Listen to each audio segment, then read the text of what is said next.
Hey, everyone. Welcome to Isabella Banks YouTube channel. I'm Wheezy, and as always, it's a pleasure to be here with you this evening. How is everyone doing? There are quite a few updates this evening, but I'm going to keep it short. But before I go into that, oh my goodness, what have I seen in the chat? Julie, are you okay? Oh, well, you're here with us this evening, so I hope that means that you're fine. But my goodness, I am scared to death because you said you fell and you fell in on an icy patch. That must have hurt like hell. Just tell us that you're okay in the chat, and so that we can continue. um Hi Lorna, how you doing? Are you good? Okay.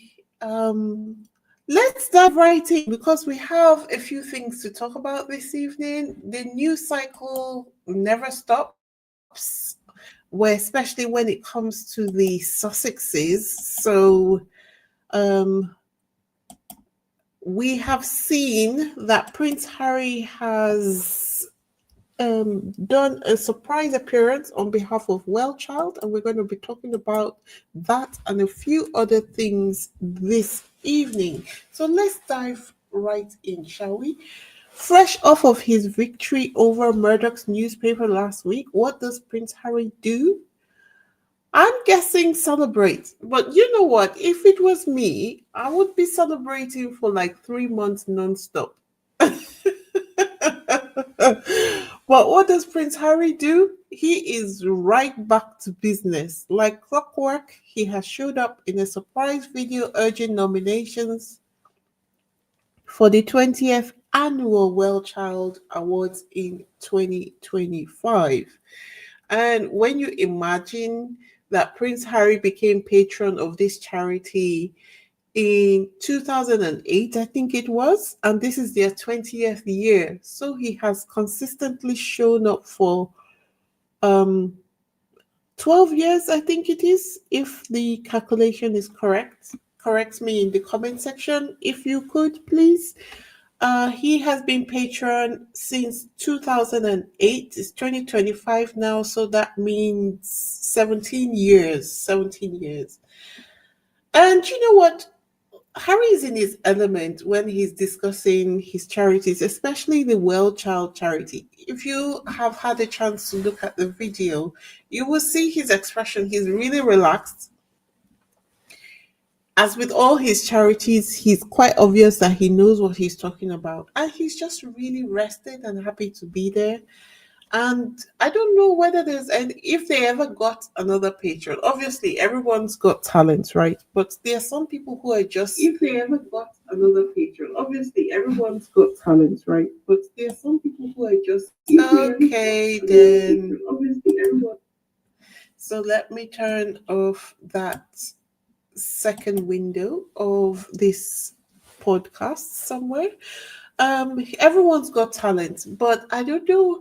You know, when there are some people who just take on some tasks and they just elevate it to the point that it seems like nobody else can fit that role. That's how it kind of feels like for Prince Harry for each one of his charities. Like, can you imagine somebody else being the patron for, say, Invictus Games or Travelist? Every charity that Prince or every organization that Prince Harry is involved in, he kind of manages to make it his own. He puts his own stamp on it. It's almost like they cannot then now survive without him being at the forefront of it, or at least being involved in it in some way. Anyone who has to take up a role after he has been there has huge shoes to fill. He's Anyway, going back to Well Child, this has been Prince Harry's passion project since day one. And you've got to respect his ability to show up despite everything that is happening to him in the background. And the man's hustle is cannot be beaten by anyone, I don't think.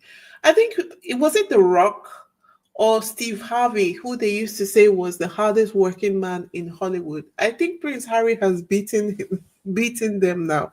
He is like the hardest working man in Hollywood at the moment. He's got gazillion charities and work for Netflix. Anyway, he's out here serving purpose while his haters are still trying to scratch their head to figure out why they're upset in the first place. Like they can't figure out why they're really upset with him. They keep throwing different things up, but when you drill them down, they're like, okay, he did this, but when you explain it, they're like, okay, yeah, but he did that. And when you break it down, they're like, yeah, okay, but yeah, he did that. They still can't figure out the real reason why they're obsessed with him. It's either that or they can't say it out loud. Like a white person feeling like they can't say it's because he married a black chick out loud. Anyway, Harry is like, you know what? Keep talking. I'm over here working. Do you know what I mean? So, yeah, talking is not going to get me paid. So, I am going to get paid. I'm going to get myself paid. Okay? So, it's really nice to see that he's so very consistent. Like you can literally set your clock by him. And I think it is the same way you're dealing with any military person. They seem to just have their routines set in stone. There is absolutely nothing that can budge anything that has entered into their calendar. Even illness cannot upset anything that has entered their calendar. Do you, any of you who are listening to me, members of a military family, do you find that that is the case? Do you find that that is the case? Anyway, moving on to the next subject, because it's always drama in Sussex world. So US Weekly just dropped a report claiming that Prince Harry has said that he will not be bringing Archie and Lily to the UK unless their safety is guaranteed. And my initial reaction when I saw this headline was like, duh, of course. We've heard this headline 1,000 times. And besides, it only stands to reason that Harry is not going to bring his children over here if he is unable to some way guarantee their safety. I believe that there's a lot more going on behind the scenes, but that's not for me to get into in too much detail because we all know that at this point in time, even if Harry was given government security that he is appealing for, he is not going to be able to rely on them. So he or still has to make his own arrangements. So there must be a reason why he continues to go after this state's security. It's either because of the information that he's supposed to have access to. I think that's more it than anything else. If anyone has any information about that, can you let me know in the chat? Anyway, but then I realized that them using this as a title was the US Weekly's way of warming us up for the discussion about Harry's next big court showdown and his upcoming security case is coming up. Pardon me, I can't speak. His security case is coming up in April 2025, which is like 3 months time from now. And them just mentioning him saying that he wants his children to be secure in the UK is just them, trying to lead up to the conversation. And for those of you who need a refresher, because honestly, keeping track of Harry's court cases is beginning to feel like a full-time job. Here's the gist. So back in 2020, the UK government stripped Harry and Meghan of publicly funded security. Harry's been fighting ever since to appeal that decision, and now it's crunch time. So, Hello Magazine even suggested that a win here could help repair Harry's relationship with his dad. And I was like, let's not hold our breath on that one. That bridge isn't just burned, it's a pile of ashes floating down the Thames. That one is gone and gone forever. Before I continue, if this is your first time here, welcome. Take a moment to hit that subscribe button. Give this video a thumbs up and leave your thoughts in the comment section. I would absolutely love to hear your opinion on all the things that I have asked you about. If you have visited before but you haven't yet subscribed, let today be the day you decide to go out of the undecided gang. Join our growing community and help us reach our goal of 10K subs. You might have heard this before, but if you haven't, I'm going to repeat it until we get here. We are on a mission to get to 10K subs because the UK charities have said they need us to be at 10K subs before they agree to collaborate with us. And we are trying to collaborate with the UK charities so that we can help Harry when it comes time for his court case, his upcoming court cases, and also to help campaign for the Leveson 2 inquiry. I'm based in the UK. This is an issue for me. I think it's an issue for the entire world because somehow the UK happens to be one of the great economic centers of the world. You've got UK, you've got America, you've got China, you've got all the people in the security panel in the UN. So obviously, if the laws change in the UK, it is precedent for other members of in the same Security Council of the UN. Yeah. So I would say, well, we're already doing that, but just to let us know that it's not just a UK problem. The media in the UK is not just a UK problem. The wind that is blowing from I don't even know what to call America right now. The winds that is blowing from there anyway shows that it's going to, yeah, we're going to need to find a way to push back against the oligarchs and the fascists, those who would take away our democratic freedoms. Anyway, this is not a political rally, so I'll keep it moving. To all my loyal supporters who have been with me from the start, thank you so much for sticking with me. Your encouragement keeps me going. Don't forget to hit that like button. Let me hit the banner so you don't forget to like and leave an emoji if you don't know what else to say. Now, while Harry is gearing up for his security case, let's talk about the other courtroom drama, the one that's got enough star power to rival a Marvel movie cast. There was so much going on last week that I didn't have the opportunity to talk about Prince Harry's upcoming case with the Daily Mail. As you know, the media are not reporting the real stories of what is going on in Harry's cases. So you really have to dig deep, like go into the transcripts of the case to figure out exactly what is going on. At least have one of those who are committed to reporting the facts report the case. And as I thought, um, I went into the transcript, and yeah, what they were reporting is very far from what is actually going on in the case.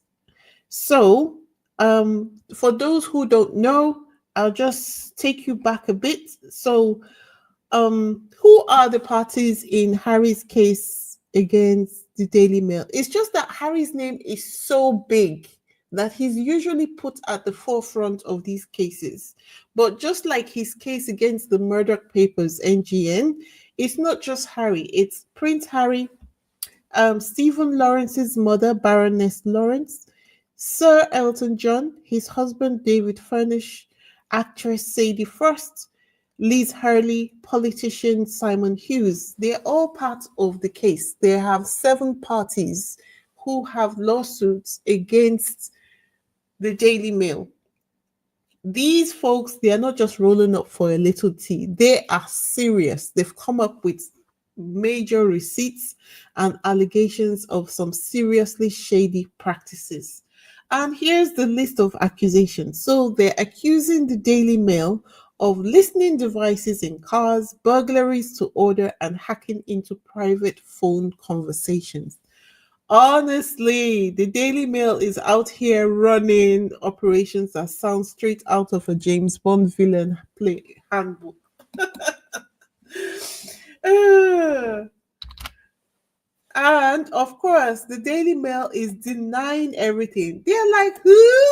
Us? No, we never did anything. We never did nothing. But here's the kicker, right? The budget for this case is insane, or rather, should I say it was insane? Because combined, both sides originally planned to spend a jaw dropping £38.8 million.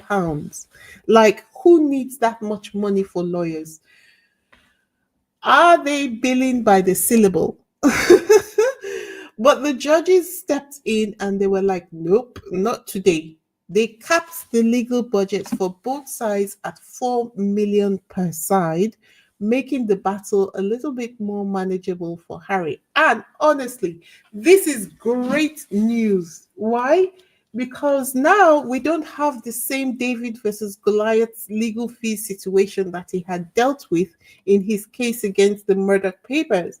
For that reason, I think this case is going to be, when I say bloody, I mean bloody.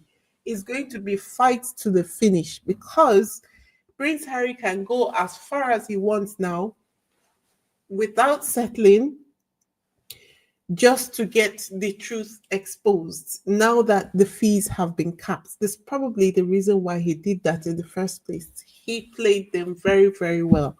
And they would have been excited at what the judge did, most probably without realizing the advantage to Prince Harry. And you know how you know you've become jaded is when you are saying, oh, just 4 million. Like, look at the confidence in my voice. I know my dude's got it.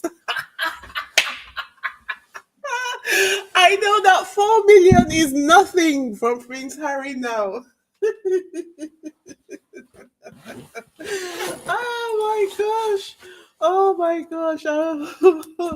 When you used to hearing what was the Murdoch papers, he was liable to pay almost 50 million, like if he didn't settle.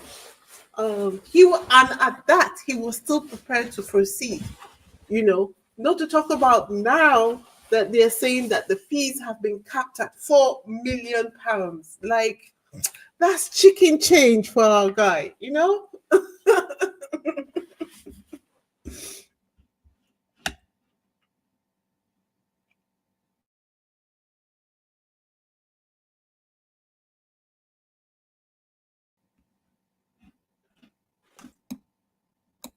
Um, that's chicken change. Let me have a look at the comments. Uh yep. Over 75. Okay, over 115 people in the chat. Please hit the thumbs up button so that my video can get seen. Thank you very much. Lorna says the Heritage Foundation is at it again. They are in court to get a look at Harry's visa February the 4th. Oh, in about a week's time. Okay. Well, let's see. Although we're talking about a Trump presidency, but isn't it against the law for them to release Harry's information?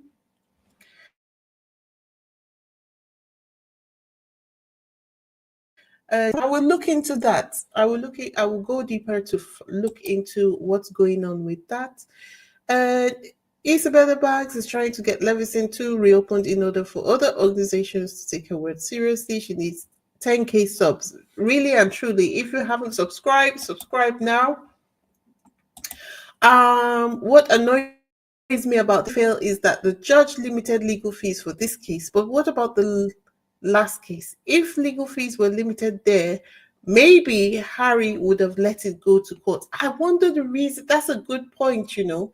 I wonder the reason why the judge didn't do that in that case, because it's all in the same commercial court. I wonder the reason why. Uh, did the Rangers keep talking like he doesn't have a job? Did the Rangers,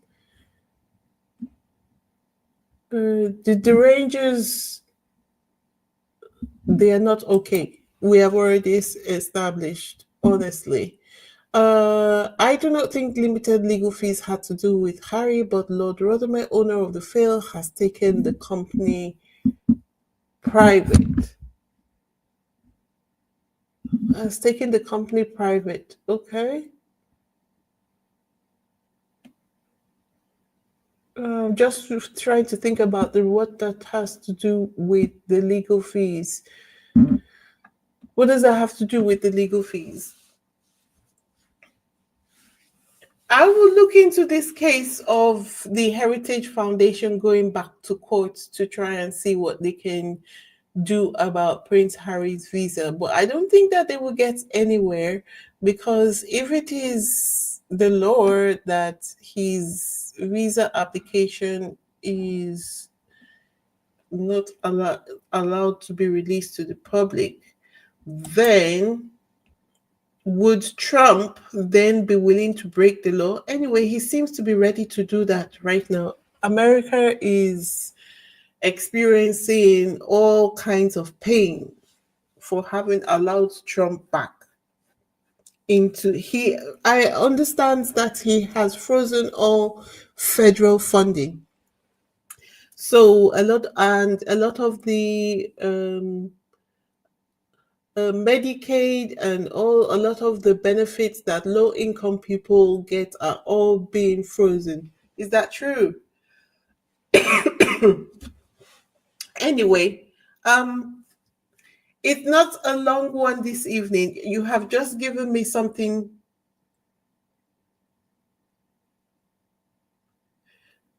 You have just given me something to think about, Lorna. I thank you for that, because I do enjoy these. Which means the fees come out of Rothermer's pocket. He owns 100% of the company. But when you've got a limited company, your fees are limited to what your liability is limited to what the company owns. Anyway, do you know what? Never mind. I will look into it. I will look into it deeply. And we'll probably have another conversation about this, because Prince Harry was out here doing a video today and he didn't look worried. So I'm sure it's not a big deal. And yeah, he will be able to, whatever the case may be, he will be able to handle it. Robin Samuel says the freezing will have severe impact on his supporters. Yeah, because they're the ones who are in that percentage, aren't they? Who depend on all the things, but they all, I think when they are thinking about all of this aid coming in, they don't see themselves in that category. I wonder the reason for that. Anyway, um, this was not intended to be a long one this evening. I just wanted to catch up on these bits of news that I missed when the court case was going on. I am going to be talking about updates on Meghan tomorrow, so don't forget to tune in for us to discuss what is being discussed about her projects now. That's all I have for this evening. Don't forget to like, subscribe, hit that notification bell so you don't miss any updates. Um, Thanks for tuning in. Until next time, this is Wheezy signing out. Ciao. Ciao.